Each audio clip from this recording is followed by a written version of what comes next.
Reminiscence of the historic and first ever major national dialogue in Cameroon to solve the Northwest and Southwest social upheavals, the 7:30 News relieves the events and illuminates the strides taken to consolidate peace and foment development. Cameroon's head of state, His Excellency Paul Biya, tells world leaders at the 75th session of the United Nations General Assembly of the major national dialogue's role to provide a new era of peace in a speech delivered by External Relations Minister.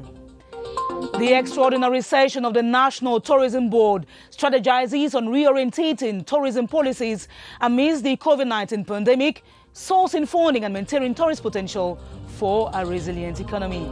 Good evening and thanks for joining us. Those were the headlines of the 7:30 News.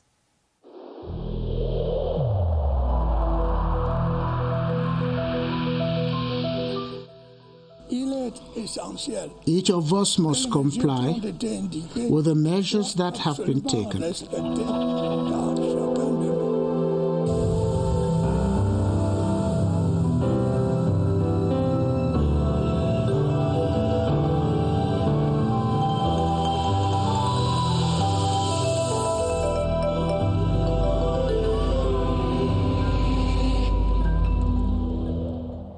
Today, September 30, 2020, marks exactly 1 year of the opening of deliberations at the first ever major national dialogue convened by the head of state, President Paul Biya.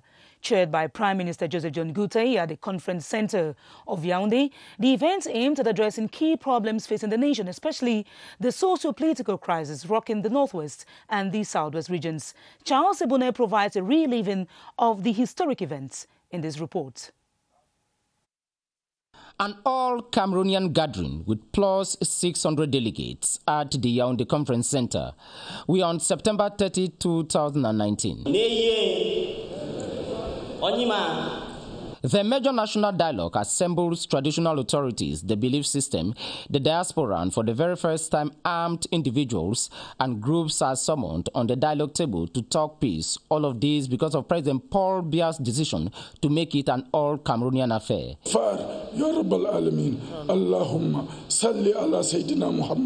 Donne à tous les participants de confier à Dieu la pleine réussite de cette rencontre de dialogue. All the ground is sinking sand. To primarily look at the troubles in the Northwest and Southwest regions, the major national dialogue handles all the key issues Cameroon desires to move the nation forward. This is a unique opportunity to address the Anglophone problem once and for all. The role of the diaspora is important in seeking to bring peace and stability and also economic progress to the Northwest and Southwest regions. That's why we're here. We, as children of this nation, we have to keep what we got from our parents as one state, indivisible state. 8 commissions are outlined as the Prime Minister, head of government, Joseph John Goutey, reminds each and everyone present that this is an opportunity to build a more inclusive, better Cameroon for all. At the end of the major national dialogue, President Paul Biya, committed to the peaceful resolution of conflicts, took to Twitter to congratulate Cameroonians for their participation. The head of state saluted the recommendations taken and pledged for their immediate implementation. He also reiterated that the nation was going to actualize the resolutions taken into consideration, the Constitution of Cameroon, the capacity and the realities of the country as a state with the available means. The historic moment, which grouped Cameroonians from all walks of life, from within and without the country, provided a forum for all to seek lasting solutions to their common problems in spite of their divergent views. The Prime Minister, head of government, Joseph John Goutey, tasked attendees to bear the full responsibility of history conferred on them. He said the ideas will be used by policymakers to make Cameroon a better society. Here is a portion of the Prime Minister's speech on the closing ceremony of the major national dialogue.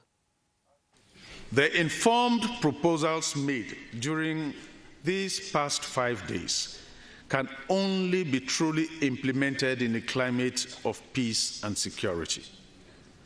I therefore take the advantage of this forum and all your well-meaning contributions to renew the head of state's peace offer to all compatriots, and particularly those who have chosen to resort to blind violence and terror to assert their opinions. Re-echoing the President of the Republic, let me repeat to them that the path they have chosen is a blind alley. It is within the Republic of our country that we will find the place for their happiness and their fulfillment. The 5-day brainstorm on aspects relating to the socio-economic and political well-being of Cameroon has in the last 12 months bore fruits, a measure of endorsements of the different commissions of the major national dialogue pertaining especially to the Northwest and the Southwest regions are already in the implementation phases. Kaylee Difon reports on some of the major actions taken so far. The December 24, 2019 law on the General Code of Regional and Local Authorities is not only a groundbreaking recommendation of the major national dialogue, but one that is already under implementation and affects most, if not all the others, with the December 6, 2020 regional elections that complete the provisions of the 1996 Constitution, other direct achievements, and the replacement of the much criticized government delegates with city mayors who have elective mandate. The regional assemblies and the House of Chiefs fall under the special status granted to the Northwest and Southwest regions on the basis of their peculiar cultural and historical heritage. In the same vein, already under implementation are the common law practice and Anglo-Saxon subsystem of education in the two English-speaking regions, as differentiated from the civil law and Francophone subsystem of education in the French-speaking Cameroon. Away from issues of purely historical heritage and cultural sensitivity, appeasement and reparatory measures have been taken, such measures as the discontinuance of court cases to plus 333 separatist-related charges, over 100 on politically motivated unlawful activities, the creation of the National School of Local Development, creation of the Common Law Bench at the Supreme Court, creation of the Common Law Section in the National School of Administration and Magistracy in NAM, appointment, recruitment, and deployment of English-speaking magistrates and teachers, and the list is long. A soul-searching flash during the major national dialogue was the presentation of the ex-separatist fighters to the Assembly. They took the opportunity to tell the world what their grievances were, how much they regretted their actions, and most importantly harped on the need for government to give a listening ear to their problems. Constantine Baum reports that they also enjoined their former colleagues to drop their guns.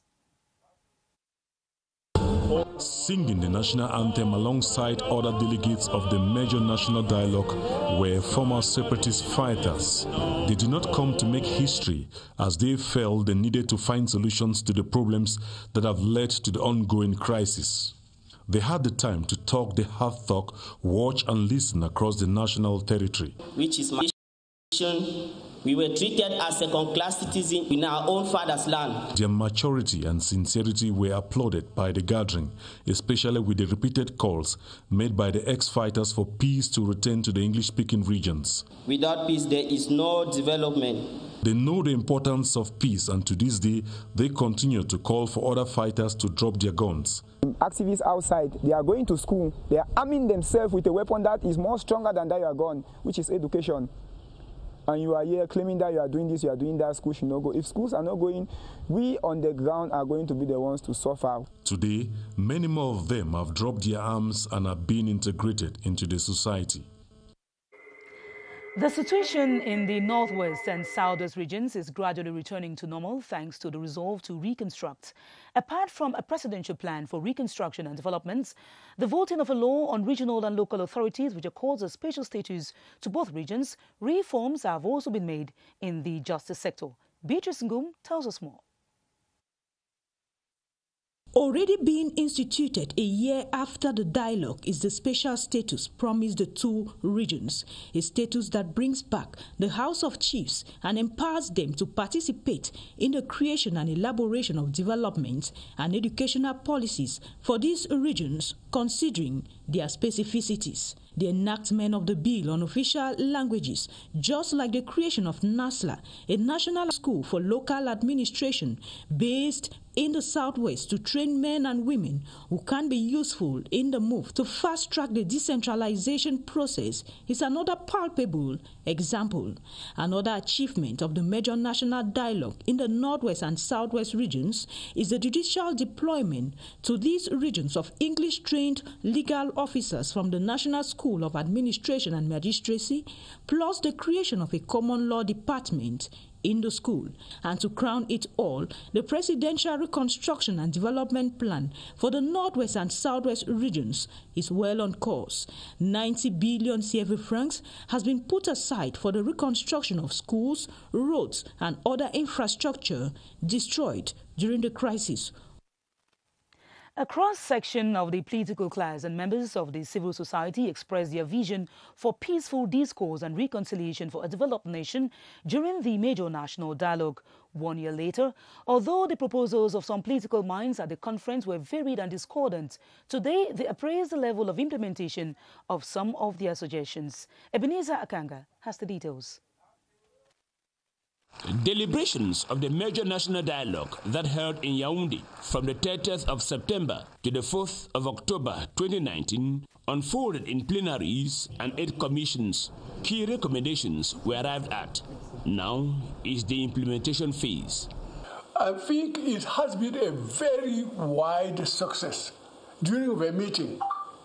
But if after the national major dialogue, we have still problem in these 2 regions, that means we didn't meet what some of population wanted dialogue to solve.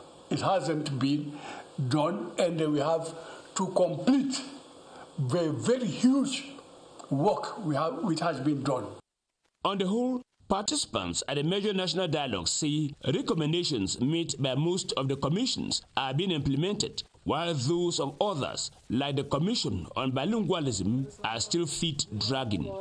Many of our recommendations are being implemented at the level of ENAM, at the level of all the courts, and especially the Supreme Court, and finally, with the putting in place of the regional governments, let me call it that way, the regional assemblies.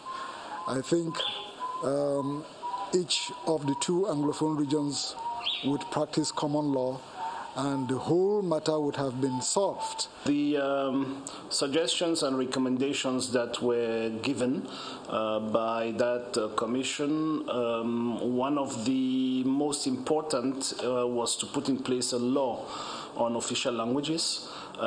This has been done, but I regret that, for instance, the administration that is supposed to implement the articles of this law seems to be reluctant to do it. Much sensitization still has to be done on the recommendations of the major national dialogue and their level of implementation, because detractors keep brandishing it as a gathering for nothing. The average Cameroonian who lived the dialogue experience also considers the conclave as one which gave a chance for the voiceless to be heard. For most, the memories of exchanging with persons of all categories remain indelible. Joyce Kimbe-Fuaju gathered the impressions in this report. Nostalgia of a rare moment as Cameroonians remember the Grand National Dialogue over 365 days with a lot of emotions. Indeed, it was a great time. Living all the way from Nkambe, Ndonga Mountain Division, to the nation capital, Yaoundé, I saw frankness in the dialogue. People were determined. People came with purpose. I saw how people lamented to see into a way forward for our nation. Some recall a sitting that the countrymen disagreed and agreed on the life of the country. The major national dialogue was something to prove to the world that Cameroonians truly can sit on the same table and talk as a family. During that period, the government promised many things to Cameroonians, and especially to the Anglophones. But that question of the form of state was carefully avoided and packaged under the decentralization. And even that decentralization, they crafted something called the special status for the Anglophone. souvenirs that will certainly feature in the history books of the country. The decisions that have come after the dialogue, such as the promotion of the use of the 2 official languages in Cameroon and efforts to hasten the decentralization process, are applauded by a good number of Cameroonians. They hold that it is essential to consolidate peace and to foster local developments. Clarissa Ray Takang spoke to some inhabitants of Yaoundé on their views of the dialogue. The benefits for decentralization are some of the pluses a number of Cameroonians attribute to the implementation of the resolutions of the major national dialogue. We heard about the regional election, the set of a regional assembly. To me, I think if it's done in the right way, it's going to help. Let the regional assembly be a point where the people of the various regions will be empowered. And I'm talking about financial power, not any other power. At least what we call decentralization is being implemented. So I think it's something good, at least. Every region will be handling its own budget. The promotion of bilingualism has equally been saluted. Nous constatons que dans nos différents services, in our various services, bilingualism is a reality.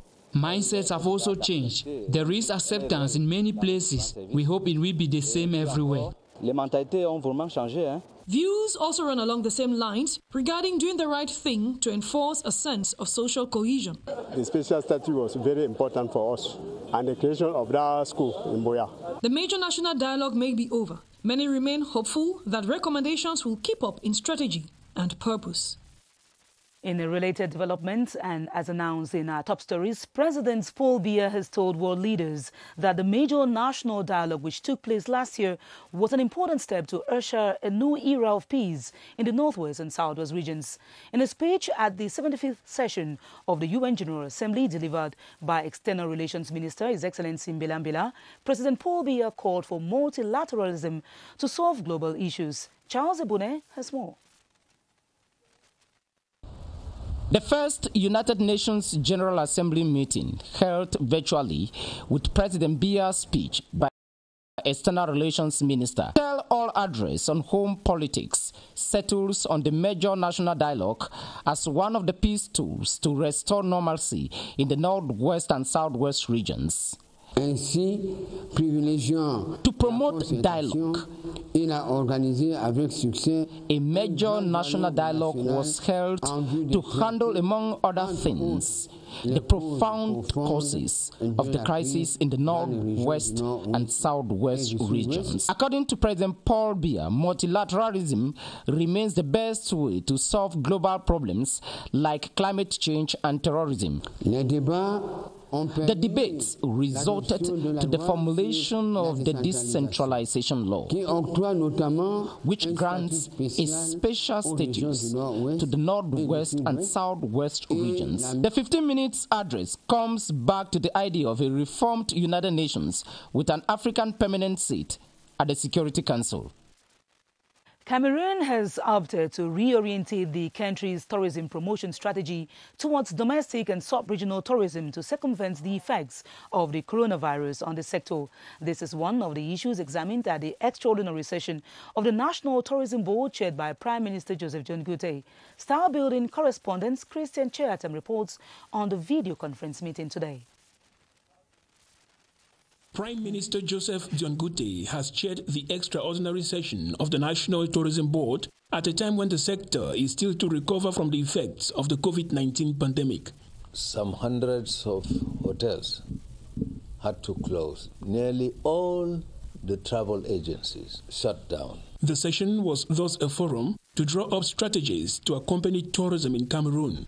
The Minister of Finance, Louis-Paul Moutaze, explained the tax reduction and exoneration policies which have been put in place by the state to support the tourism sector. For its part, the Ministry of Tourism is setting up a new tourism promotion strategy for Cameroon. First, we thought of promoting internal tourism, but also we should not neglect tourists coming from Central African region. We also think of promoting ecotourism. Prime Minister Joseph John Goodey has exhorted stakeholders in the domain from both the public and private sectors to work towards the relaunch of activities. He says government will accompany the tourism sector every step of the way.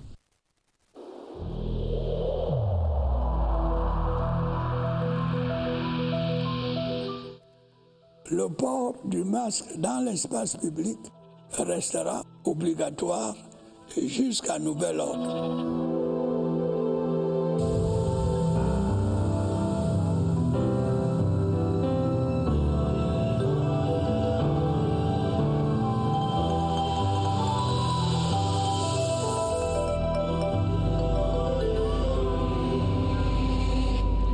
In COVID-19 news, gynecologists are working on how to stop asymptomatic pregnant women who have tested positive for the coronavirus from infecting their unborn babies.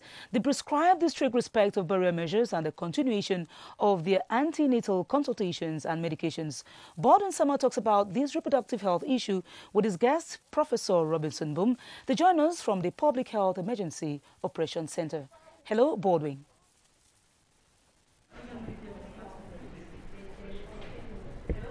Good evening to you, Esther Kima. I should say it has been a talking point amongst most pregnant women in the country, especially those who are symptomatic and they have been tested positive for COVID-19, whether it is possible for them to infect their unborn babies or even persons around them. We shall be discussing that with Professor Robinson Boo, Assistant Gynecologist and Director of Family Health in the Ministry of Public Health. Good evening, Prof. Good evening, Baldwin. Tell us, Prof, is it possible for an asymptomatic pregnant woman tested positive for COVID-19 to infect her unborn baby and even those around her? Yes, according to publications made by the College of Researchers in New York, about 30% of people who are symptomatic can transmit the virus to people who are within them. And so the reflex, what they call the sneezing reflex, and the cough reflex are natural. The virus stagnates behind the throat, and the reflex to cough is normal. The reflex to sneeze is normal. So while sneezing and while coughing, when you are symptomatic, there's a propensity that you can spread the virus to the people around you, including your children. And how are these pregnant women, those who are symptomatic and tested positive for COVID-19, how are they managed? It is to respect the measures that have been put in place. They should stay with their face mask on. They should stay away from the people who are not contaminated. And they should always use sanitizers, clean their hands wherever they are. It is the same procedure that we are respecting in the country. Thank you so much, Professor Robinson Boo, for answering our questions this evening. Hope all the pregnant women out there, especially those who are either symptomatic and those who have been tested positive for COVID-19, there should be no fear. They should respect all these barrier measures, and it won't be possible for any of them to infect the unborn babies with the coronavirus. Neither will it be possible for them to contaminate anybody around them. Back to you, Esther Kima. Thanks very much, Baldwin, for that information from gynecologists, information that concerns pregnant women who've been tested positive for COVID-19 and who are asymptomatic. In scene 3 of our running series on the value of bamboo, beyond its use in the packaging and production of cosmetic products, bamboo can be found in hair products. It is revitalizing and nourishing and also ideal to stimulate hair growth. Ewane Polo reports that the leaves and stalk of bamboo are used for the intended effect. The woody grass plant, locally known in Cameroon as Indian bamboo, is a fast-growing, self-generating natural resource that has been adopted into modern society for a variety of uses, including hair products such as shampoo made from the bamboo extract, which come from the leaves and stalk. This gel made from bamboo helps to soften your hair for you to comb it easily. We can also use it for massaging. Cameroon already has local industries committed to providing quality and affordable products that help to give hair the nutrients it needs. I have once used this hair oil made from bamboo and I can testify that it is very effective. The market of hair products made from bamboo is expected to grow in the country, as government has reaffirmed its commitment to promote made-in-Cameroon goods. On today's advertorial, mayors from the cities of Douala, Chang, Edea, Limbe, Boya and Bangante are being schooled on electrical security. This is as a 3-day workshop organized by Cameroon Energy in Ayo in collaboration with the capacity building program for cities management. Cynthia Etim tells us more.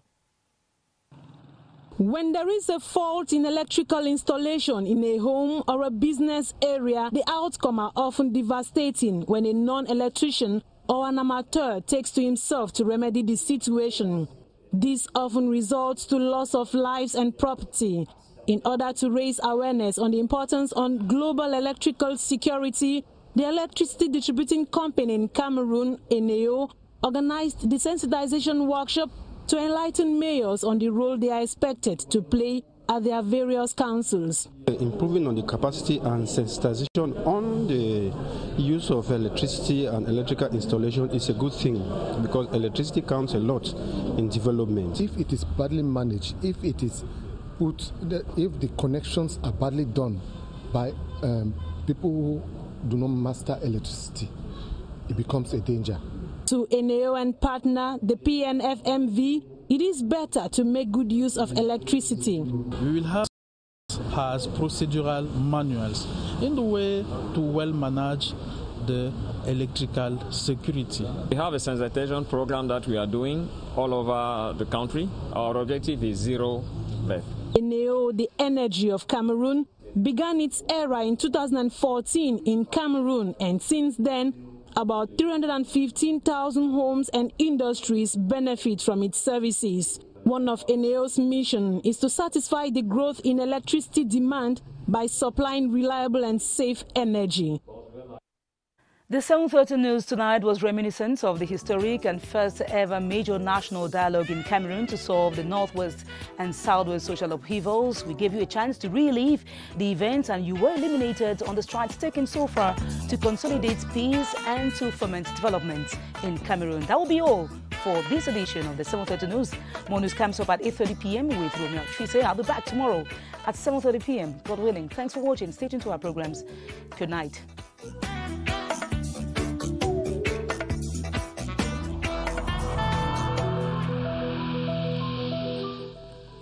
In this connection, we should avoid stigmatizing.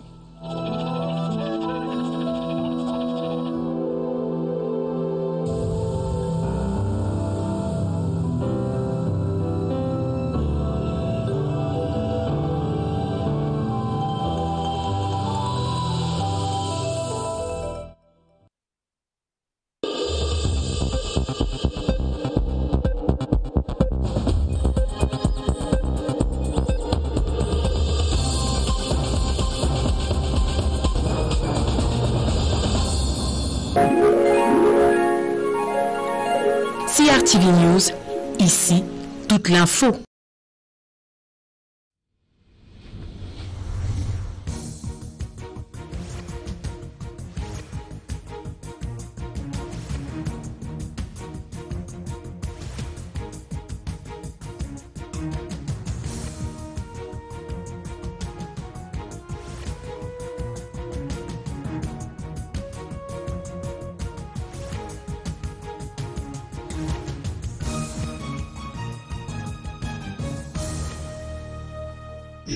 CRTV News, ici, toute l'info.